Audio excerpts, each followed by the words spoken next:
ಎಲ್ಲರಿಗೂ ನಮಸ್ಕಾರ ಸ್ನೇಹಿತರೆ. ನಿನ್ನ ವ್ಯಕ್ತಿತ್ವದ ಶಿಲ್ಪಿ ನೀನೆ. ವ್ಯಕ್ತಿತ್ವದ ಬೆಲೆ ಎಂದಿಗೂ ಕಳೆದುಕೊಳ್ಳಬೇಡ. ಕಾರಣ ನೀನು ವಿಶೇಷ, ನೀನು ಅದ್ಭುತ. ಈ ಆತ್ಮವಿಶ್ವಾಸ ಸದಾ ಹೀಗೆ ಇರಲಿ. ಮಕರ ರಾಶಿಯವರು ನಿಮ್ಮ ಜೀವನವನ್ನ ಗೆಲ್ಲಲು ನೀವು ಯಾವ 5 ಅಭ್ಯಾಸಗಳನ್ನ ಬಿಡಬೇಕು ಎಂಬಂತಹ ವಿಚಾರಗಳನ್ನ ಈ ವಿಡಿಯೋದಲ್ಲಿ ತಿಳಿಸಿಕೊಡಲಿದ್ದೇನೆ. ಅದಕ್ಕೂ ಮುಂಚೆ ನೀವೇನು ನಮ್ಮ ಚಾನೆಲ್ಗೆ ಸಬ್ಸ್ಕ್ರೈಬ್ ಆಗಿಲ್ಲ ಅಂದ್ರೆ ಈಗಲೇ ಸಬ್ಸ್ಕ್ರೈಬ್ ಆಗಿ, ಹಾಗೆ ವಿಡಿಯೋಗೆ ಲೈಕ್ ಮಾಡಿ, ವಿಡಿಯೋವನ್ನ ಸ್ಕಿಪ್ ಮಾಡದೆ ಕೊನೆ ತನಕ ನೋಡಿ. ಎಲ್ಲರೂ ಭಕ್ತಿಯಿಂದ ಓಂ ಶ್ರೀ ಶನೇಶ್ವರ ನಮಃ ಅಂತ ಕಾಮೆಂಟ್ ಮಾಡಿ.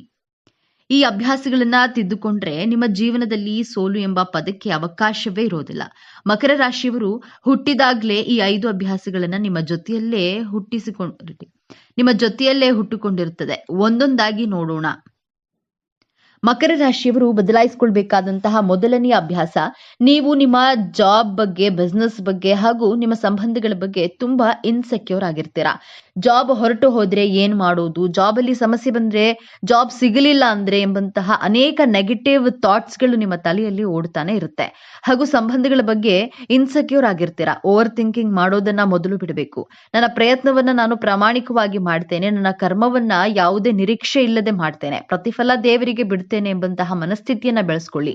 ಏನಾಗುತ್ತದೆ, ಮಹಾನ್ ಅಂದ್ರೆ ಕೆಲಸ ಕಳೆದುಕೊಳ್ತೇನೆ, ಮತ್ತೊಂದು ಕೆಲಸ ಸಿಕ್ಕೇ ಸಿಗುತ್ತೆ, ಯಾಕೆ ಭಯ ಪಡಬೇಕು, ಯಾಕೆ ಓವರ್ ಥಿಂಕ್ ಮಾಡಬೇಕು, ಇನ್ನು ಮುಂದೆ ಓವರ್ ಥಿಂಕ್ ಮಾಡೋದಿಲ್ಲ, ಮನಸ್ಫೂರ್ತಿ ಪ್ರಯತ್ನವನ್ನ ಮಾಡ್ತೇನೆ, ನನ್ನ ಕರ್ಮವನ್ನ ಮಾಡ್ತೇನೆ ಎಂದುಕೊಳ್ಳಿ.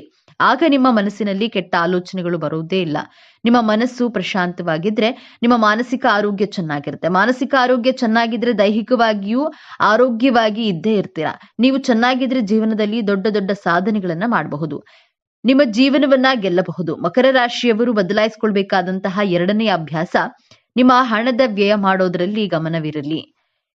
ನಿಮ್ಮ ಎಕ್ಸ್ಪೆನ್ಸಿವ್ ಬಗ್ಗೆ ಕಂಟ್ರೋಲ್ ಇರಬೇಕು.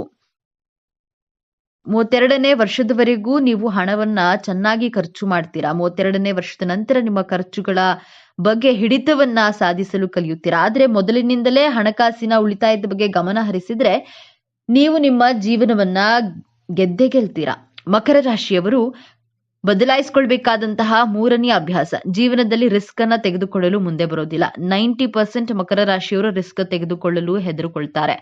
ನಿಮ್ಮ ಲಗ್ನಾಧಿಪತಿ ಸ್ಟ್ರಾಂಗ್ ಆಗಿದ್ರೆ, ಲಗ್ನದಲ್ಲಿ ಪಾಸಿಟಿವ್ ಮಂಗಳ ಗ್ರಹ ಸಿದ್ಧವಿದ್ರೆ ರಿಸ್ಕ್ ಟೇಕರ್ ಆಗಿರ್ತೀರಾ, ತುಂಬಾ ಧೈರ್ಯಶಾಲಿಗಳು ಆಗಿರ್ತೀರಾ. ಇಲ್ಲದಿದ್ರೆ 90% ಮಕರ ರಾಶಿಯವರು ಜೀವನದಲ್ಲಿ ರಿಸ್ಕ್ ತೆಗೆದುಕೊಳ್ಳಲು ಭಯ ಪಡ್ತೀರಾ. ರಿಸ್ಕ್ ತೆಗೆದುಕೊಂಡು ಸೋತು ಹೋದರೆ ಎನ್ನುವಂತಹ ಭಯ, ಆ ಸೋಲಿನಿಂದ ಅನುಭವದ ಪಾಠವನ್ನ ಕಲಿಯಬಹುದು, ಮತ್ತೆ ಆ ತಪ್ಪಾಗದ ರೀತಿಯಲ್ಲಿ ಎಚ್ಚರಿಕೆಯನ್ನು ವಹಿಸಬಹುದು. ಎಕ್ಸಾಂಪಲ್, ನಾನು ಸ್ವಿಮ್ಮಿಂಗ್ ಕಲಿಯಬೇಕು ಅಂದುಕೊಂಡ್ರೆ ನೀರಿಗೆ ಇಳಿಯಲೇಬೇಕು. ಚಳಿ, ಮಳೆ, ಗಾಳಿ ಹೆದರಬಾರದು. ನೀರು ಚಳಿ ಹೇಗಪ್ಪ ಅಂತ ಹೆದರ್ಕೊಂಡ್ರೆ ಈಜು ಕಲಿಯಲು ಅಸಾಧ್ಯ. ಹಾಗೆಯೇ ಜೀವನದಲ್ಲಿ ಏನನ್ನಾದ್ರೂ ಸಾಧಿಸಬೇಕು ಅಂದುಕೊಂಡ್ರೆ ಮೊದಲು ಮುನ್ನುಗ್ಗಬೇಕು. ಹೆದರಿಕೊಂಡು ಹಿಟ್ಟ ಹೆಜ್ಜೆಯನ್ನ ಹಿಂದಕ್ಕೆ ಇಡಬಾರದು. ಮಕರ ರಾಶಿಯವರು ಬದಲಾಯಿಸಿಕೊಳ್ಬೇಕಾದಂತಹ 4ನೇ ಅಭ್ಯಾಸ, ನಿಮ್ಮ ತಪ್ಪುಗಳನ್ನ ಯಾರಾದ್ರೂ ಹೇಗಾದ್ರೂ ತಿಳಿ ಹೇಳಿದ್ರೆ ನೀವು ನಿಮ್ಮ ತಪ್ಪುಗಳನ್ನ ಒಪ್ಕೊಳ್ಳೋದಿಲ್ಲ. ಆ ತಪ್ಪನ್ನ ಸುತ್ತಿ ಬಳಸಿ ಹೇಳ್ತೀರಾ, ನೇರವಾಗಿ ಒಪ್ಕೊಳ್ಳೋದಿಲ್ಲ. ನಮ್ಮ ಬೆನ್ನು ನಮಗೆ ಯಾವತ್ತೂ ಕಾಣೋದಿಲ್ಲ, ಹಾಗೆ ನಮ್ಮ ತಪ್ಪುಗಳು ನಮಗೆ ತಿಳಿಯೋದಿಲ್ಲ. ನಿಮ್ಮ ಕುಟುಂಬದವರು, ನಿಮ್ಮ ತಾಯಿ, ತಂದೆ ಅಥವಾ ಆತ್ಮೀಯರು ಹೇಳಿದಾಗ ಆ ಒಂದು ಕ್ಷಣ ಮೌನವಾಗಿ ನಿಮ್ಮ ಮನಸ್ಸಿನಲ್ಲಿ ತರ್ಕಬದ್ಧವಾಗಿ, ಅಂದ್ರೆ ಲಾಜಿಕಲ್ ಆಗಿ ಥಿಂಕ್ ಮಾಡಿ, ತಪ್ಪಿದ್ರೆ ಹೌದು, ಮನುಷ್ಯ ಅಂದ ಮೇಲೆ ತಪ್ಪು ಮಾಡೋದು ಸಹಜ, ಅದನ್ನ ತಿದ್ದುಕೊಂಡು ಮುಂದೆ ತಪ್ಪು ಮರುಕಳಿಸದಂತೆ ಎಚ್ಚರಿಕೆಯನ್ನು ವಹಿಸಿದ್ರೆ ನಿಮ್ಮ ಜೀವನದಲ್ಲಿ ಕಷ್ಟ, ಅವಮಾನಗಳು, ದುಃಖ ಕಡಿಮೆಯಾಗಿ ಜೀವನದಲ್ಲಿ ಯಶಸ್ಸನ್ನ ಪಡೆಯುತ್ತೀರಾ. ಮಕರ ರಾಶಿಯವರು ಬದಲಾಯಿಸಿಕೊಳ್ಬೇಕಾದಂತಹ 5ನೇ ಅಭ್ಯಾಸ, ಪ್ರತಿಯೊಂದು ಚಿಕ್ಕ ಪುಟ್ಟ ಮಾತುಗಳನ್ನ ಮನಸ್ಸಿಗೆ ಬಹಳ ಬೇಗ ಹಚ್ಕೊಂಡು ಚಿಂತೆ ಮಾಡಿ ದುಃಖವನ್ನ ಪಡುವುದನ್ನ ಬಿಡಬೇಕು. ನಿಮ್ಮ ಮ್ಯಾರಿಡ್ ಲೈಫ್ ನಲ್ಲಿ, ಲವ್ ಲೈಫ್ ನಲ್ಲಿ, ಜಾಬ್ ಬಿಸ್ನೆಸ್ ನಲ್ಲಿ ಯಾರಾದ್ರೂ ಒಂದು ಮಾತು ಹಾಡಿದ್ರೆ ಆ ಮಾತನ್ನ ಅಲ್ಲೇ ಇಗ್ನೋರ್ ಮಾಡಿ, ಆ ಮಾತನ್ನೇ ಮತ್ತೆ ಮನಸ್ಸಿಗೆ ಹಚ್ಚಿಕೊಂಡು ಕೊರಗಿದ್ರೆ ನಿಮ್ಮ ಇಡೀ ದಿನ ಹಾಳಾಗುತ್ತೆ. ನಿಮ್ಮ ಗೋಲ್ ಕಡೆ ಫೋಕಸ್ ಮಾಡೋದಕ್ಕೆ ಕಷ್ಟ ಆಗಬಹುದು. ಅದರಿಂದ ಆ ಮಾತುಗಳನ್ನ ಇಗ್ನೋರ್ ಮಾಡೋದನ್ನ ಕಲಿಯಬೇಕು. ಆ ವ್ಯಕ್ತಿಗಳನ್ನ ಸಹ ಇಗ್ನೋರ್ ಮಾಡಿ, ಅವರ ಉದ್ದೇಶ ಏನು ಗೊತ್ತಾ, ನಿಮ್ಮ ಗುರಿಯನ್ನ ತಪ್ಪಿಸಿ ನಿಮ್ಮ ಸೋಲನ್ನ ನೋಡಿ ಆನಂದ ಪಡುವ ಉದ್ದೇಶದಿಂದ ನಿಮ್ಮನ್ನ ಟಾರ್ಗೆಟ್ ಮಾಡಿ ಮಾತನಾಡ್ತಾರೆ. ನೀವು ಆ ವ್ಯಕ್ತಿಗಳನ್ನ ಸಹ ಇಗ್ನೋರ್ ಮಾಡಿ. ಅವರ ಉದ್ದೇಶ ಏನು ಗೊತ್ತಾ, ನಿಮ್ಮ ಗುರಿಯನ್ನ ತಪ್ಪಿಸಿ ಸೋಲನ್ನ ನೋಡಿ ಆನಂದ ಪಡುವ ಉದ್ದೇಶದಿಂದ ನಿಮ್ಮನ್ನ ಟ್ರಿಗರ್ ಮಾಡಿ ಮಾತನಾಡ್ತಾರೆ. ನೀವು ಆ ವ್ಯಕ್ತಿಗಳನ್ನ, ಅವರ ಮಾತುಗಳನ್ನ ನಿರ್ಲಕ್ಷ್ಯ ಮಾಡೋದನ್ನ ಕಲಿತ್ರೆ ನಿಮ್ಮ ಜೀವನದಲ್ಲಿ ನೀವು ಗೆಲ್ಲಬಹುದು. ಮಕರ ರಾಶಿಯವರು ನಿಮ್ಮ ಮನಸ್ಸಿಗೆ ನೋವು ಮಾಡಿಕೊಂಡು ಎದುರುಗಡೆ ಇರುವಂತಹ ವ್ಯಕ್ತಿಗಳ ಮನಸ್ಸಿಗೆ ನೋವಾಗುವ ರೀತಿಯಲ್ಲಿ ಮಾತನಾಡುವುದಿಲ್ಲ. ಮೌನವಾಗಿ ಒಳಗೊಳಗೆಯೇ ದುಃಖ ಪಡ್ತೀರಾ. ಈ ಗುಣವನ್ನ, ಅಭ್ಯಾಸವನ್ನ ಬದಲಾಯಿಸಿಕೊಳ್ಳಿ. ಆಮೇಲೆ ಈ ಮೇಲೆ ತಿಳಿಸಿದಂತಹ ಈ 5 ಅಭ್ಯಾಸಗಳನ್ನು ಬದಲಾಯಿಸಿಕೊಳ್ಳಲು ಪ್ರಯತ್ನಿಸಿ. ನೀವು 100% ನಿಮ್ಮ ಜೀವನವನ್ನ ಗೆಲ್ತೀರಾ. ಕರ್ಮ ಪ್ರಧಾನ ರಾಶಿಯಾದಂತಹ ಮಕರ ರಾಶಿಯವರ ನಕ್ಷತ್ರದ ಆಧಾರಿತ ಜನ್ಮ ರಹಸ್ಯವನ್ನ ನೋಡೋದಾದ್ರೆ, ನೀವು ಮಕರ ರಾಶಿಯ ಈ 3 ನಕ್ಷತ್ರದಲ್ಲಿ ಜನಿಸಲು ಕಾರಣ ಹಾಗೂ ಉದ್ದೇಶಗಳನ್ನ ತಿಳಿದುಕೊಳ್ಳೋಣ. ಕಾಲಪುರುಷನ ಪ್ರಕಾರ ಕುಂಡಲಿಯಲ್ಲಿ ಮಕರ ರಾಶಿಯು 10ನೇ ರಾಶಿಯಾಗಿದೆ. ಮಕರ ರಾಶಿಯಲ್ಲಿ ಉತ್ತರಾಷಾಢ ನಕ್ಷತ್ರದ 2, 3 ಹಾಗೂ 4ನೇ ಪಾದಗಳು, ಶ್ರವಣ ನಕ್ಷತ್ರದ 4 ಪಾದಗಳು, ಧನಿಷ್ಠ ನಕ್ಷತ್ರದ 1 ಹಾಗೂ 2ನೇ ಪಾದಗಳು ಕಂಡುಬರುತ್ತವೆ. ಮಕರ ರಾಶಿಯವರು ತನ್ನ ವ್ಯವಹಾರ ಬುದ್ಧಿಯಿಂದ ತನ್ನ ಶತ್ರುಗಳನ್ನ ಪ್ರಭಾವಿತರನ್ನಾಗಿ ಮಾಡುವಂತಹ ಶಕ್ತಿಯುಳ್ಳವರಾಗಿರ್ತಾರೆ. ಮಕರ ರಾಶಿಯವರು ಯಾವಾಗಲೂ ಶ್ರಮಜೀವಿಗಳು. ನಿಮ್ಮ ಎನರ್ಜಿಯೇ ನಿಮಗೆ ಶ್ರೀರಕ್ಷೆ. ಸದಾ ಕೆಲಸ ಮಾಡುವಂತಹ ಗುಣವನ್ನ ನೀವು ಹೊಂದಿರೋದ್ರಿಂದ ನಿಮ್ಮ ಶತ್ರುಗಳೇ ನಿಮ್ಮ ಕಡೆ ಆಕರ್ಷಿತರಾಗ್ತಾರೆ. ಮಕರ ರಾಶಿಯವರು ನಿಮ್ಮ ಸ್ವಭಾವಕ್ಕೆ ತಕ್ಕಂತೆ ಹಾಗೂ ಸಮಯಕ್ಕೆ ತಕ್ಕಂತೆ ಹೋರಾಟವನ್ನ ಮಾಡುವಂತಹ ಗುಣದವರಾಗಿರ್ತೀರಿ. ಮಕರ ರಾಶಿಯವರು ನಿಮ್ಮ ರಾಶಿಯಲ್ಲಿ ಕುಜಗ್ರಹ ಉಚ್ಚ ಸ್ಥಾನದಲ್ಲಿರುವ ಕಾರಣದಿಂದ ನೀವು ಯಾವುದೇ ಒಂದು ಹೋರಾಟದ ಗುಣ, ಸಾಹಸ ಹಾಗೂ ಪ್ರವೃತ್ತಿಯನ್ನ ಸದಾ ಶಕ್ತಿವಂತರಾಗಿರ್ತೀರಾ. ನಿಮಗೆ ಸಡನ್ ಆಗಿ ಕೋಪ ಬರೋದಿಲ್ಲ. ಕ್ರಮೇಣವಾಗಿ ಕೋಪಿಸಿಕೊಂಡು ನಿಧಾನವಾಗಿ ಶಾಂತವಾಗ್ತೀರಾ. ಮಕರ ರಾಶಿಯವರು ಸತತ ಪರಿಶ್ರಮ ಹಾಗೂ ಕೆಲಸ ಮಾಡುವಂತಹ ಆಶಾವಾದಿಗಳಾಗಿರ್ತಾರೆ. ಬೇರೆಯವರಿಗೆ ಸಹಾನುಭೂತಿಯಿಂದ ಪ್ರೀತಿ ತೋರಿಸ್ತೀರಾ. ಮಕರ ರಾಶಿಯವರು ನೀವು ಬಾಲ್ಯದಲ್ಲಿ ತುಂಬಾ ಕಷ್ಟಪಟ್ಟಿರ್ತೀರಾ. ನಿಮಗೆ 30 ವರ್ಷಗಳು ತುಂಬಿದ ನಂತರ ನಿಧಾನವಾಗಿ ಯಶಸ್ಸನ್ನ ಕಾಣುತ್ತಾ ಹೋಗ್ತೀರಾ. ಮುಂದೊಂದು ದಿನ ನೀವು ಅಂದುಕೊಂಡಂತಹ ಗುರಿಯನ್ನ ತಲುಪ್ತೀರಾ. ನಿಮ್ಮ ವಿವಾಹ ಜೀವನ ಬಹಳ ಸಂಘರ್ಷದಿಂದ ಕೂಡಿರುತ್ತೆ. ಮಕರ ರಾಶಿಯವರು ನಿಮಗೆ 30 ವರ್ಷಗಳು ತುಂಬಿದ ನಂತರ ನಿಮ್ಮ ವಯಸ್ಸು ಏರಿಕೆ ಆದಂತೆಲ್ಲ ಸಮಾಜದಲ್ಲಿ ನಿಮಗೆ ಗೌರವ, ಸನ್ಮಾನ, ಯಶಸ್ಸು, ಕೀರ್ತಿ, ಸುಖ, ಸಂತೋಷ, ಒಳ್ಳೆಯ ಸಂತುಷ್ಟ ಜೀವನ ನಿಮಗೆ ಪ್ರಾಪ್ತಿಯಾಗುತ್ತೆ. ಮಕರ ರಾಶಿಯವರು ನೀವು ಏಕಾಂತ ಪ್ರಿಯರಾಗಿರ್ತೀರಾ. ನೀವು ಮಕರ ರಾಶಿಯಲ್ಲೇ ಜನಿಸಲು ಕಾರಣವೇನು ಎಂದು ನೋಡೋದಾದ್ರೆ, ನಿಮ್ಮ ಪೂರ್ವ ಜನ್ಮದ ಕುಂಡಲಿಯ 1, 5, 9ನೇ ಭಾವದಿಂದ ವಿಶ್ಲೇಷಿಸಬೇಕು. ನೀವು ಹಿಂದಿನ ಪೂರ್ವ ಜನ್ಮವನ್ನ ತಿಳಿಯಲು ಪಂಚಮ ಭಾವ ಹಾಗೂ ಮುಂದಿನ ಜನ್ಮವನ್ನ ನೋಡಲು ನವಮ ಭಾವವನ್ನ ನೋಡಬೇಕು. ನಿಮ್ಮ ಪಂಚಮ ಸ್ಥಾನ ವೃಷಭ ರಾಶಿಯಾಗಿದ್ದಾರೆ. ವೃಷಭ ರಾಶಿಯ ಅಧಿಪತಿ ಶುಕ್ರ ಗ್ರಹ. ನಿಮ್ಮ ನವಮ ಭಾವ ಕನ್ಯಾ ರಾಶಿಯಲ್ಲಿ ಬರುತ್ತೆ. ಕುಂಡಲಿಯ 5ನೇ ಮನೆ ನಿಮ್ಮ ಪೂರ್ವ ಜನ್ಮದ ಉದ್ದೇಶವನ್ನ ತಿಳಿಸುತ್ತೆ. ಕುಂಡಲಿಯ ವ್ಯಯಭಾವ ನಿಮ್ಮ ಜೀವನದ ಅಂತಿಮ ಸ್ಥಿತಿಯನ್ನ ತಿಳಿಸುತ್ತೆ. ನವಮ ಭಾವ ನೀವು ಈ ಜನ್ಮದಿಂದ ಯಾವ ಪುಣ್ಯಗಳನ್ನ ನಿಮ್ಮ ಜೊತೆ ತೆಗೆದುಕೊಂಡು ಹೋಗ್ತೀರಾ ಎಂದು ತಿಳಿಸುತ್ತದೆ. ನೀವು ಈ ಭೂಮಿ ಮೇಲೆ ಜನಿಸಿದಾಗ ಉತ್ತರಾಷಾಢ, ಶ್ರವಣ, ಧನಿಷ್ಠ ನಕ್ಷತ್ರಗಳು ಲಭ್ಯವಾಗಿವೆ. ನೀವು ಹಿಂದಿನ ಜನ್ಮದಲ್ಲಿ ಸತತವಾಗಿ ಕೆಲಸ ಕಾರ್ಯಗಳನ್ನ ಮಾಡುವುದರ ಜೊತೆಗೆ ನಿಮ್ಮ ಕುಟುಂಬ ಹಾಗೂ ಸ್ನೇಹಿತರ ಜೊತೆ ಪ್ರೀತಿ ವಿಶ್ವಾಸದಿಂದ ಇರದೆ ಪ್ರಾಪಂಚಿಕ ಸುಖ ಭೋಗಗಳನ್ನ ಅನುಭವಿಸಲು ಮರೆತಿರ್ತೀರಾ. ಕೇವಲ ಕರ್ಮಕ್ಕೆ ಗಮನ ಕೊಟ್ಟು ಜೀವನದ ಆನಂದವನ್ನ ಅನುಭವಿಸಿದ ಕಾರಣ ಈ ಜನ್ಮದಲ್ಲಿ ವಿಭಿನ್ನವಾದಂತಹ ತತ್ವದೊಂದಿಗೆ ಮಕರ ರಾಶಿಯಲ್ಲಿ ಜನಿಸಿರ್ತೀರಾ. ಜೀವನದ ಆನಂದವನ್ನ ಅನುಭವಿಸುತ್ತಾ ಸತತ ಪ್ರಯತ್ನವನ್ನ ಮಾಡುವುದು ಮಕರ ರಾಶಿಯವರ ಮೂಲ ಗುಣವಾಗಿರುತ್ತೆ. ನಿಮ್ಮ ಹಿಂದಿನ ಜನ್ಮದ ಮೂಲ ಗುಣಗಳು ಈ ಜನ್ಮದಲ್ಲಿಯೂ ಸಹ ನಿಮ್ಮ ಜೊತೆಯಲ್ಲಿಯೇ ನಿಮಗೆ ರಕ್ತಗತವಾಗಿ ಬಂದಿರುತ್ತೆ. ನಿಮ್ಮ ಪಂಚಮೇಶ ಶುಕ್ರ ಗ್ರಹ ಪದೇ ಪದೇ ನಿಮಗೆ ಜ್ಞಾಪಿಸುತ್ತೆ. ನೀವು ಕೇವಲ ಕೆಲಸ ಮಾಡಲು ಪ್ರಾಮುಖ್ಯತೆ ಕೊಡದೆ ಜೀವನದ ಆನಂದವನ್ನ ಸಹ ಅನುಭವಿಸುವುದಿಲ್ಲ. ಅಂದ್ರೆ ಒಂದು ವೇಳೆ ನೀವು ಪ್ರಕೃತಿಯ ಸಾನ್ನಿಧ್ಯದಲ್ಲಿ ಬೆರೆಯದಿದ್ರೆ ಅಥವಾ ಪ್ರಕೃತಿಯೊಂದಿಗೆ ಸಮಯ ಕಳೆಯದಿದ್ರೆ, ಪ್ರಯಾಣವನ್ನ ಯಾತ್ರೆಯನ್ನ ಮಾಡದಿದ್ರೆ ಮುಂದಿನ ಜನ್ಮದಲ್ಲಿಯೂ ಸಹ ಮತ್ತೆ ಮಕರ ರಾಶಿಯಲ್ಲಿಯೇ ಜನಿಸಬೇಕಾಗುತ್ತದೆ. ಮಕರ ರಾಶಿ ಪ್ರಾಕೃತಿಕ ಕುಂಡಲಿಯಲ್ಲಿ 10ನೆಯ ಭಾವದಲ್ಲಿ ಬರುತ್ತದೆ. 10ನೆಯ ಭಾವ ಅಂದ್ರೆ ಬಹಳ ಬಲಯುತವಾದಂತಹ ಸ್ಥಾನ. ಕುಂಡಲಿಯ 4 ಕೇಂದ್ರ ಸ್ಥಾನವನ್ನ 10ನೆಯ ಸ್ಥಾನ ವಿಶೇಷವಾದದ್ದು. ನಕ್ಷತ್ರದ ದೃಷ್ಟಿಯಿಂದ ನೋಡೋದಾದ್ರೆ ಉತ್ತರಾಷಾಢ ನಕ್ಷತ್ರದ ಅಧಿಪತಿ ಸೂರ್ಯದೇವ, ರಾಶಿಯಾಧಿಪತಿ ಶನಿಗ್ರಹ. ಆದ್ದರಿಂದ ಉತ್ತರಾಷಾಢ ನಕ್ಷತ್ರದ ಜಾತಕದವರು ಈ ಜನ್ಮದಲ್ಲಿ ಅಲೌಕಿಕ ಕಾರ್ಯಗಳನ್ನ ಮಾಡ್ತೀರಾ. ರಾಜಕೀಯ ಕ್ಷೇತ್ರದಲ್ಲಿ ಸೇವೆ ಮಾಡಲು ನಿಮ್ಮ ಜನನವಾಗಿರುತ್ತೆ. ನಿಮ್ಮ ಕುಟುಂಬದಲ್ಲಿಯೂ ನೀವೇ ರಾಜನ ರೀತಿ ನಿರ್ಧಾರಗಳನ್ನ ತೆಗೆದುಕೊಳ್ತೀರಾ. ನಾಯಕತ್ವದ ಗುಣ ನಿಮ್ಮ ರಕ್ತದಲ್ಲಿಯೇ ಬೆರೆತಿರುತ್ತೆ. ಆದ್ರೆ ಶನಿ ಹಾಗೂ ಸೂರ್ಯನ ಸಂಯೋಗವಿರುವುದರಿಂದ ಉತ್ತರಾಷಾಢ ನಕ್ಷತ್ರದವರು ನಾನು ನನ್ನಿಂದಲೇ ಎಂಬಂತಹ ಅಹಂಭಾವ ನಿಮ್ಮಲ್ಲಿ ಇದ್ದೇ ಇರುತ್ತೆ. ಒಂದು ವೇಳೆ ಈ ಭಾವನೆ ನಿಮಗೆ ಬರದೇ ಇದ್ರೆ ನಿಮ್ಮ ಜೀವನದಲ್ಲಿ ಅತ್ಯಂತ ಎತ್ತರದ ಮಟ್ಟವನ್ನ ತಲುಪಬಹುದಾಗಿದೆ. ನೀವು ಶ್ರವಣ ನಕ್ಷತ್ರದಲ್ಲಿ ಜನಿಸಿದ್ರೆ ಶ್ರವಣ ನಕ್ಷತ್ರದ ಅಧಿಪತಿ ಚಂದ್ರಗ್ರಹ, ಮಕರ ರಾಶಿಯಾಧಿಪತಿ ಶನಿದೇವ. ಚಂದ್ರನ ಕಾರಕತ್ವ ಮನಸ್ಸು, ತಾಯಿ ಭಾವನೆ. ಶನಿಯ ಕಾರಕತ್ವ ಜವಾಬ್ದಾರಿ, ಕರ್ಮ, ಸತತ ಪ್ರಯತ್ನ. ಈ ಕಾರಣದಿಂದ ಈ ನಕ್ಷತ್ರದಲ್ಲಿ ಜನಿಸಿದವರು ನಿಮ್ಮ ಭಾವನೆಗಳು ಹಾಗೂ ನಿಮ್ಮ ಮನಸ್ಸು ಚಂದ್ರನ ರೀತಿಯಲ್ಲಿ ಕೋಮಲವಾಗಿರುತ್ತೆ. ಕೋಮಲ ಮನಸ್ಸಿನಿಂದ ಸತತವಾಗಿ ಯಾವುದೇ ಪ್ರಯತ್ನ ಮಾಡುವಂತಹ ಜವಾಬ್ದಾರಿಯನ್ನ ನಿಭಾಯಿಸಲು ನೀವು ಈ ನಕ್ಷತ್ರದಲ್ಲಿ ಜನಿಸಿರ್ತೀರಾ. ಆದ್ರೆ ನಿಮ್ಮ ಸುತ್ತಮುತ್ತಲಿನ ಜನರು ನಿಮ್ಮ ಮನಸ್ಸಿಗೆ ಬಹಳ ದುಃಖ ಕೊಡುತ್ತಾರೆ, ನಿಮ್ಮನ್ನ ಅರ್ಥ ಮಾಡ್ಕೊಳ್ಳೋದಿಲ್ಲ. ಆದ್ದರಿಂದ ಶ್ರವಣ ನಕ್ಷತ್ರದವರು ಬಹಳ ಬೇಗ ನಿರಾಶರಾಗ್ತೀರಾ. ಕೋಮಲ ಮನಸ್ಸಿನಿಂದ ಕಠೋರ ಪರಿಶ್ರಮ ಮಾಡುವಂತಹ ಉದ್ದೇಶದಿಂದ ಈ ನಕ್ಷತ್ರದಲ್ಲಿ ನಿಮ್ಮ ಜನನವಾಗಿರುತ್ತೆ. ಆದ್ದರಿಂದ ನಿಮ್ಮ ಭಾವನೆಗಳ ಜೊತೆ ತೊಳಲಾಟ ಮಾಡದೆ ಕೇವಲ ನಿಮ್ಮ ಜವಾಬ್ದಾರಿಗಳನ್ನ ನಿಭಾಯಿಸಬೇಕು. ಧನಿಷ್ಠ ನಕ್ಷತ್ರದಲ್ಲಿ ಜನಿಸಿದವರು ಸ್ವಲ್ಪ ವಿಭಿನ್ನರಾಗಿರ್ತಾರೆ. ಧನಿಷ್ಠ ನಕ್ಷತ್ರದ ಅಧಿಪತಿ ಕುಜಗ್ರಹ ನಿಮ್ಮ ಜನ್ಮ ಕುಂಡಲಿಯ ಸುಖೇಶ ಹಾಗೂ ಲಾಭೇಶನಾಗಿರ್ತಾನೆ. ಚತುರ್ಥ ಹಾಗೂ ಲಾಭಾಧಿಪತಿಯಾಗಿರೋದ್ರಿಂದ ನೀವು ಮಾಡಿರುವಂತಹ ಕೆಲಸಕ್ಕೆ ಪರಿಶ್ರಮಕ್ಕೆ ತಕ್ಕ ಬೆಲೆಯೇ ವಿಶೇಷವಾಗಿ ಲಾಭವನ್ನು ಪಡೆದುಕೊಳ್ತೀರಾ. ಧನವನ್ನ ಕೊಡುವಂತಹ ನಕ್ಷತ್ರವಾದ ಧನಿಷ್ಠ ನಕ್ಷತ್ರದಲ್ಲಿ ಜನಿಸಿದವರು ಉತ್ತರಾಷಾಢ ಹಾಗೂ ಶ್ರವಣ ನಕ್ಷತ್ರದವರಿಗಿಂತ ಹಣಕಾಸು ವಿಚಾರದಲ್ಲಿ ಹಾಗೂ ಹೆಚ್ಚಿನ ಲಾಭದ ವಿಚಾರದಲ್ಲಿ ಬಹಳ ಅದೃಷ್ಟವಂತರಾಗಿರ್ತೀರಾ. ಈ ಜಾತಕದವರಿಗೆ ಸೌಖ್ಯವು ಬಹಳ ಚೆನ್ನಾಗಿರುತ್ತೆ. ಈ ನಕ್ಷತ್ರದ ಸಂಬಂಧ ಚತುರ್ಥ ಭಾವಕ್ಕೆ ಕನೆಕ್ಟ್ ಆಗಿರೋದ್ರಿಂದ ಹಾಗೂ ಸಂಬಂಧಿಸಿರೋದ್ರಿಂದ ಇವರಿಗೆ ಒಳ್ಳೆಯ ಆರೋಗ್ಯ, ಸುಖ, ಶಾಂತಿ, ನೆಮ್ಮದಿ ಹಾಗೂ ಧನಪ್ರಾಪ್ತಿ ಆಗುತ್ತೆ. ಈ ಮಾಹಿತಿ ನಿಮಗೆ ಇಷ್ಟವಾಗಿದೆ ಎಂದು ನಾನು ಭಾವಿಸ್ತಿದ್ದೇನೆ. ಈ ಮಾಹಿತಿಯನ್ನ ಲೈಕ್ ಮಾಡಿ, ಶೇರ್ ಮಾಡಿ, ನಮ್ಮ ಚಾನೆಲ್ ಅನ್ನ ತಪ್ಪದೆ ಸಬ್ಸ್ಕ್ರೈಬ್ ಮಾಡಿ. ಒಂದೊಳ್ಳೆ ಮಾಹಿತಿಯೊಂದಿಗೆ ಪುನಃ ಭೇಟಿಯಾಗೋಣ. ಅಲ್ಲಿವರೆಗೆ ನೋಡ್ತಾ ಇರಿ ನಮ್ಮ ಚಾನೆಲ್. ಎಲ್ಲರೂ ಭಕ್ತಿಯಿಂದ ಓಂ ಶ್ರೀ ಶನೇಶ್ವರ ನಮಃ ಅಂತ ಕಾಮೆಂಟ್ ಮಾಡಿ. ಎಲ್ಲರಿಗೂ ಒಳ್ಳೆಯದಾಗ್ಲಿ. ಧನ್ಯವಾದ. ದ್ವಾದಶ ರಾಶಿಗಳಲ್ಲಿ ಒಂದಾಗಿರುವಂತಹ ಮಕರ ರಾಶಿಯಲ್ಲಿ ಜನಿಸಿರುವಂತಹ ಜನರು ನಂಬಿಕೆಗೆ ಅರ್ಹರು. ಅವರನ್ನ ನಂಬಿ ಯಾವುದೇ ಕೆಲಸಕ್ಕೆ ಕೈ ಹಾಕಬಹುದು. ಇವರು ತಮ್ಮ ಜೀವನದಲ್ಲಿ ತಮ್ಮ ಆಸೆ, ಆಕಾಂಕ್ಷೆಗಳನ್ನ ಪ್ರಯೋಗಾತ್ಮಕವಾಗಿ ಪೂರೈಸಿಕೊಳ್ಳುವಂತಹ ಇಚ್ಛೆಯನ್ನ ಉಳ್ಳವರಾಗಿರ್ತಾರೆ. ಯಶಸ್ಸಿನ ಶಿಖರವನ್ನೇರಲು ತಮ್ಮದೇ ಆದ ದಾರಿಯನ್ನ ನಿರ್ಮಿಸಿಕೊಳ್ಳುವ, ನೋವನ್ನೆಲ್ಲ ನುಂಗಿಕೊಂಡು ನಗುವ, ಶಿಸ್ತಿನ ಸಿಪಾಯಿಯಂತೆ ಕಾಣುವ, ಆದ್ರೆ ಹೃದಯದಲ್ಲಿ ಪ್ರೀತಿಯ ಮಹಾಸಾಗರವನ್ನೇ ಬಚ್ಚಿಟ್ಕೊಂಡಿರುವ ವ್ಯಕ್ತಿಗಳೇ ಮಕರ ರಾಶಿಯವರು.